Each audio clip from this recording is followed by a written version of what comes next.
That one's good. I remember when I had abs like that. So we're trying to get underneath it just a little bit more. I can get it if I push that rib cage in, but we want to expand it out a little bit more. We can already see where all these lines are going to be at, and we want to expose more of it. So here, kind of pliable, but a little sticky, but it's really, really sticky here. How strong are you feeling in the gym? I'm feeling very strong. Like, weights are still going, my numbers are still going up, even though we're going down in weight and prep, so I can't complain. I mean, I'm feeling good. Good, good. So you're not like, even though you're on diet mode, your energy's still pretty high, still pretty good? Still pretty good. Lingering aches, pains, conditions, you're good to go. I'm good, yeah. You're good to go. This is a very, very unique position. Some massage therapists get the chance to get into, but not a lot of them do. So it's like, typically when people want to go see a massage therapist, they think, okay, I have pain, I have knots, like something's not moving right, I felt something weird in the gym. But when you have an athlete that just comes in and says, bro, I'm feeling strong, you know, everything's going good, my workouts are amazing, now where do we go from here? It's a healthy athlete, and not a lot of massage therapists always get to work with a healthy athlete, because what do you work on?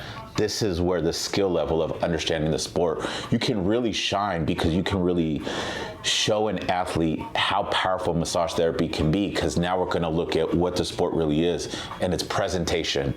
How well does his body look? How well can he present the muscle? How fluid is his posing, you know? And these are things that we can slowly start to identify and see where the muscle tissue is, how it is, and if we can just expose more of it. So when he shows pictures to his coach and his posing coach, it just looks so much better, and it gives that polished look that he's going to need on stage to just, you know, beat everybody. Hopefully. I'm rooting for you. I'm rooting for you. It'll be fun. We're getting close. So You're getting excited. All right, let's see what you're looking like, bro. Let's see this. And what are you weighing in at right now? I was 160 or 159.2 this morning. Damn, that's a big 159. Yeah, we're getting that. That's a big 159. So just go through some of the poses there. And my goal here is just to see how the muscle's moving from the bottom all the way up. I'm looking at lines, I'm looking how the tissue moves, I'm looking at striations. Sometimes you can even get a visual effect of if he's holding water, but when we actually get to work and I palpate, we'll be able to identify most of it. The sticky points, so.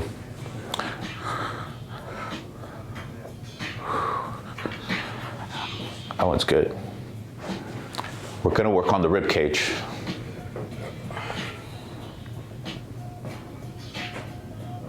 Now I can see where he can expose more muscle tissue.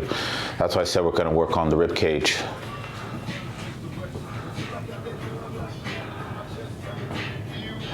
Nice. We always want to work on the lats just to improve just the fullness of all that muscle in there, so he can present it a certain way. I remember when I had abs like that. Oh, yeah. Not too bad. Not too bad, dude. It's looking good. It's looking pretty good. So we're gonna start with the quads, go up to the diaphragm, rib cage, work on the stomach. Just keep opening up the shoulder mobility so you can get a nice, good front double, and always work on the lats. And we're gonna get into the hamstrings too, glute hamstring tie-in. So a little bit of everything. Cool. All right, we're gonna start face up. We're gonna start right in here. We're gonna start right in here, and then we're gonna get right in here. I'm looking at key points that we can get the quad to just open up even more. So we're gonna get right out here on this outside sweep here and the inner sweep in there, but we're gonna start right in here. Since we want to expose more deeper tissue, this is going to be a slower tempo. So it's not just really fast. We're not dropping elbows because that's just going to take up too much broad tissue there. We're really trying to get into this fine line right in here and just separate all that connective tissue, that deep connective tissue in there. So that as he keeps getting leaner and leaner, it's just going to show a nice deeper cut, separation.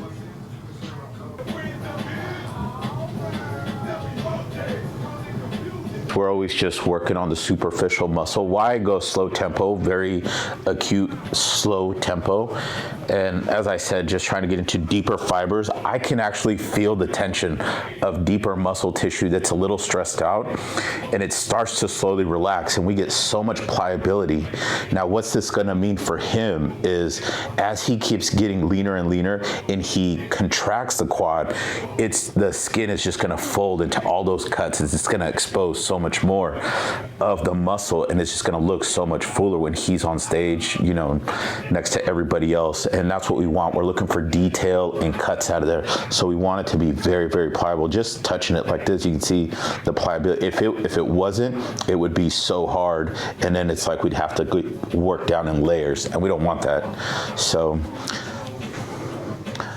the tempo is the key, and the acute pressure. You can't visually see it, but I can feel it. Those deep muscle fibers are just so stressed out in there.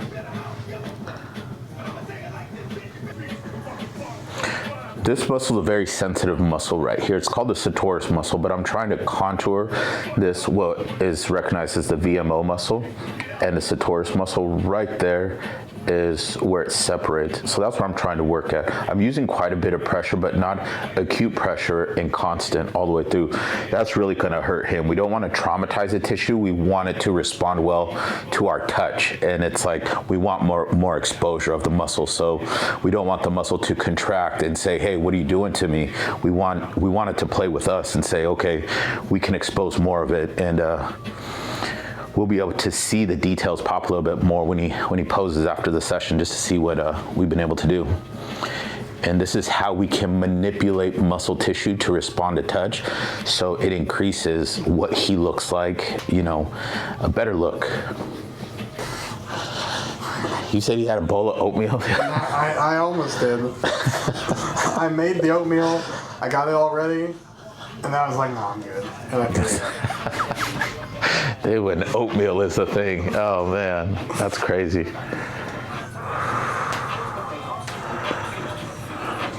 Okay, we're gonna start a little bit lower, right through here. I can feel where it's a little sticky. Flex that quad. We can already see where all these lines are going to be at, and we want to expose more of it. So here, kind of pliable, but a little sticky, but it's really, really sticky here. So, and that's at the deeper fiber level. I can just tell as soon as I touch it. So we're gonna start here and slowly work our way up and then get in here.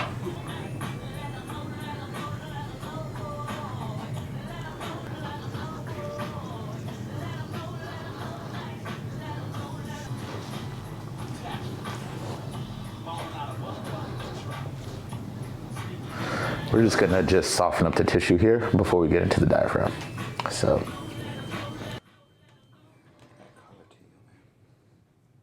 When he did his front double bicep, I saw some restriction here on the rib cage.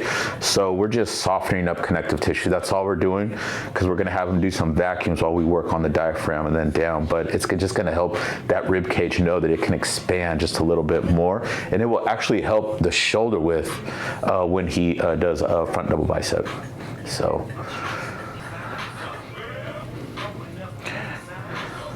Do a vacuum. Yeah, see that? We want to expand this even more. So relax, and then another vacuum. See, not a lot of movement, but that's okay. That's totally fine. But just to know, as soon as I see that, I already know that we can just expand it just a little bit more, even if it's like half an inch. It's like it's something that we can just keep working on for the next 9 weeks. So. What muscle are you expanding? The diaphragm. Here we're working on the diaphragm, and we can see the bottom of that rib cage there. So we're trying to get underneath it just a little bit more. I can get it if I push that rib cage in, but we want to expand it out a little bit more. Relax. So this is why it's so crucial to have the diaphragm worked on, the core worked on. You can do it throughout the whole year, but especially during prep when you're within like that 2-month time frame. It just will keep everything tighter here, keep everything loose here. So as you pose, it gives that nice V tapered illusion. It's really, really good. It looks beautiful on stage. All right, when you're ready. Here to get in there, so nothing too crazy. We're just looking for friction. Friction is going to just soften up that tissue in there. So whenever you're ready.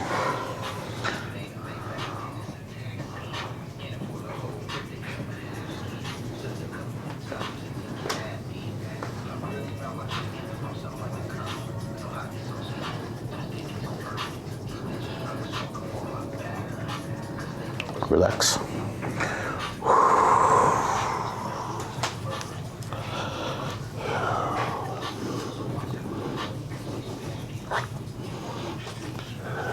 Technically, is this like internal bleeding? Huh? Is this the red internal bleeding? No. If you had like internal bleeding, it would be purple, Really? like dark purple. Yeah. This is very surface, so it's just the blood capillaries just filling up with so much blood, and we're able to see that peakness. It just looks very aggressive on him because he's pale. If we did the exact same thing with somebody on a different skin tone, you wouldn't see anything. But yeah, internal bleeding would be like a deep purple or like a deepish blue. And yeah, don't do that. So cupping isn't, Cupping is superficial. Okay, gotcha. So cupping works really well with the blood capillaries and the lymph capillaries since they both intertwine together. So it opens both of them up. All right, when you're ready.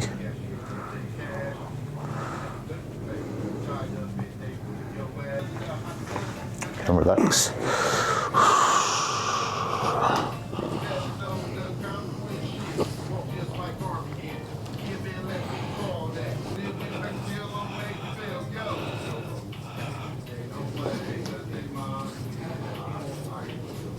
Nice, nice. And then blow all the air out, then get back into another vacuum. Good. And again. Good, good, good. See, that looks so much wider. So, all right, sounds good. All right, we're done with that there.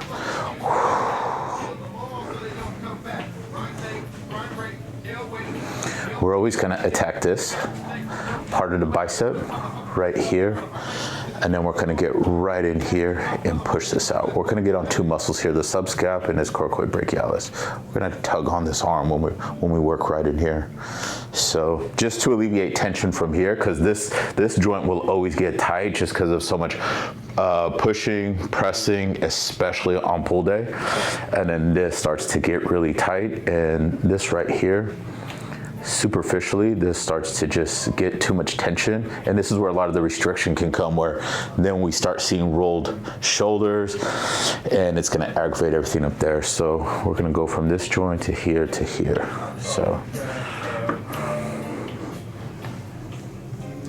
So the strategy here is how can we expose more muscle tissue? There's no pain, no symptoms, even though we might feel some tightness. He trains every single day, so he's gonna be tight, but there's no signs of symptoms or limitations. So now it's like, how can we expose more muscle tissue? How can we get it to respond to posing, not just training?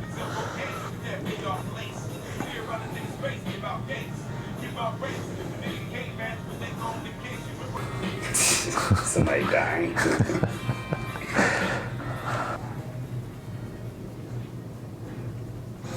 We're going very light, and look how much redness there's there. So even though there's nothing wrong with the muscle tissue, it's very healthy, but he's also extremely lean right here on his chest.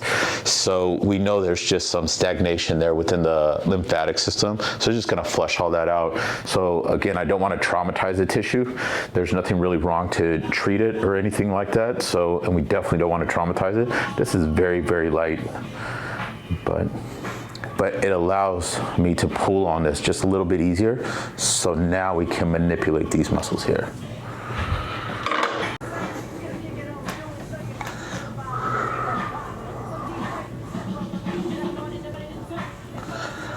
And the muscle I'm getting on right here, it's called the coracoid brachialis. It starts here, but this guy activates a lot when there's wrist rotation. Knowing he has to pose, he goes from here, he goes up here, he's turning the wrist, he's flexing that wrist. All this has to play a role in just movement. So we're gonna go to its attachment point way up here in the shoulder, just to get the shoulder to push out just a little bit more. So there's no tension there. The key method I use just to expose more muscle tissue here is I use the joints instead of me pushing muscle tissue, doing all these, you know, unique modalities. I find where it's sticky, and I use the joint to help expose more movement, because it's all about displaying the muscle tissue. So we want good range of motion. We did that everything from the elbow, using the elbow to relax the lat, pulling on this arm, releasing tension off the shoulder here, just hitting certain trigger points and expanding that arm up. So I'm using the joints to play, to work with me, instead of me trying to submit the muscle to say, I want you to do what I say by trying to get it to submit to me. I want to use his body to expose what it's really possible of doing. So.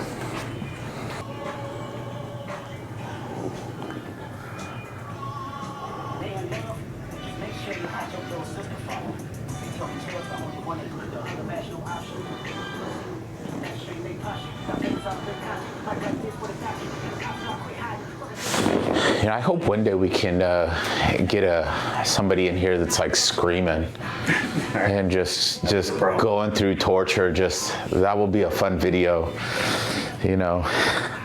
So everybody's been able to handle these sessions lately. So yeah, it's like once the camera's on, you know, everybody's a tough guy. So again, my favorite tool to use. Secret weapon right here. But since we don't want to traumatize the tissue or the hamstrings, and we know he's going to do cardio and training and all that, we want the muscle tissue to keep performing better. So we're just going to use this just to release some fascia tension. Very light work. We're just going to go through all heads of the hamstring here. What I'm looking for here is the grittiness that I can feel with the vibration of the tool. And we want to smooth that out as much as possible. Where if something was wrong with the muscle, it would feel very like spongy or like gummy. It would feel, you know, it's a very distinctive feeling where this is very gritty with the fascia. So that's all we want to target here. That's just going to let the muscle move so much more without having to traumatize it, saying, hey, you know, you just went through so much manual treatment. We don't want that. So when we just do fascia release and bring pliability to fascia, now the muscle can actually just receive so much more blood flow. It can move without saying, dude, I was just traumatized with manual therapy. So worst torn hamstring I ever saw was from a power lifter, and he tore his hamstring while he was doing a squat right here. It was a partial tear. His leg just started bleeding. So he took his knee wrap off, wrapped it around the whole quad, tied it at the end at the hamstring, and then continued with his workout. And he showed up to the torture room like 3 days later. His leg was purple from here to here, and he comes and says, "What can you help me out?" And I'm like, "Bro, you need a doctor." And he goes, "I don't want to go to a doctor." He goes, "You got to do something for me." I had to turn him away. Yeah. We couldn't do nothing with that. Nothing. There's nothing. It's torn muscle. It either needs to heal on its own, or, you know, you go to a doctor and see whatever they do. I don't know what they do for it. So, but every time I go back up to Washington, I run into him and he gets treatment. He has a gnarly looking lump right here. Gnarly. It just won't go away. It's how it is. And I asked him if he got it treated or anything. He goes, "Nope, I just let it heal on its own." And do you want to pay insurance? Something like that.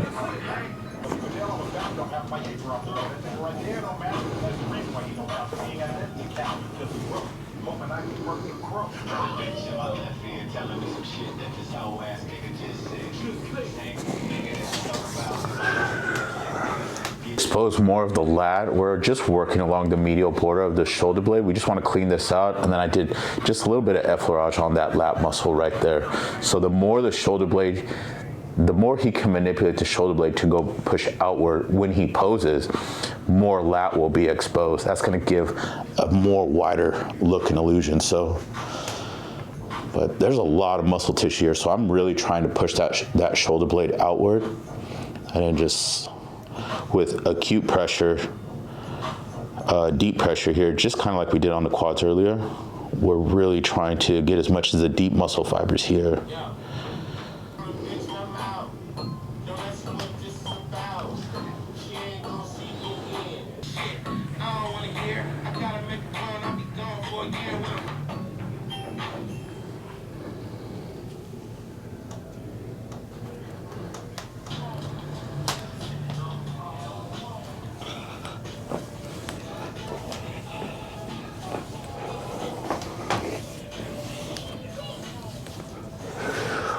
All right, big guy, you are good to go.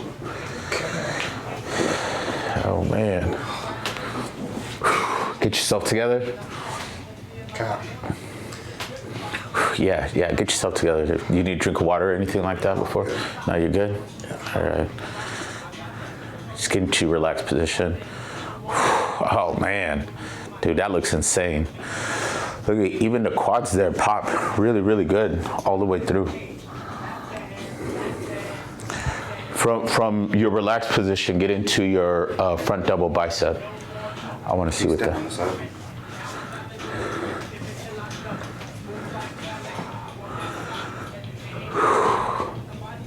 Nice. See how you got so much muscle and detail just popping everywhere.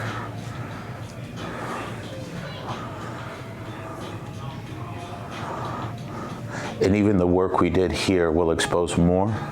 Yeah, because even that side quad is getting more. Yeah. So, and it's all about just getting that muscle tissue to relax and respond to the flexion you're trying to command it to do. So, nice, nice. See that back shot right there. Good. Detail on top of detail. So, and that's what we want. Dude, there's almost no skin pull. That's freaky. That is freaky. We're getting there. But again, all of it. I got a good feathering in the quad too. Yeah, and when you're like 3 weeks out, 4 weeks out, even 2 weeks out, we're gonna just work on just bringing detail out. Way different than what we did today. It's just more detailed work on bringing those fine detail featherings out. But yeah, everything we did today was to get the muscle to relax. Since he's a healthy athlete, nothing totally wrong. We're always gonna find some tightness, but that's common with every athlete. But how can we get the muscle tissue to just respond to what he wants it to do when he needs to pose? Because it's a very unique thing that bodybuilders have to do. So we just want more muscle exposure. We want those details to pop. Dude, how you feeling? Feel good? Feeling good? Bro, thanks for coming through, big guy. Oh man. It's time to get pizza. Thank you. Time to get pizza. All right.